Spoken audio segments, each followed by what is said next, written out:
Görmüş olduğunuz alan aktif tarım arazisi.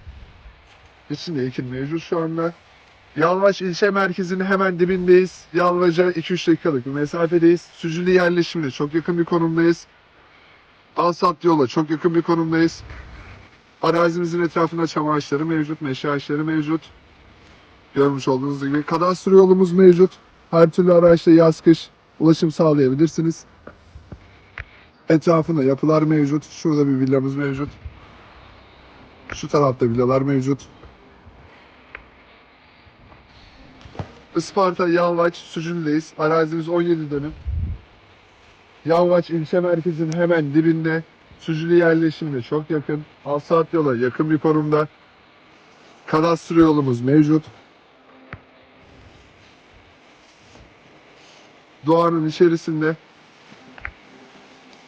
İlçe merkezinin dibinde. Güzel bir yatırım fırsatı.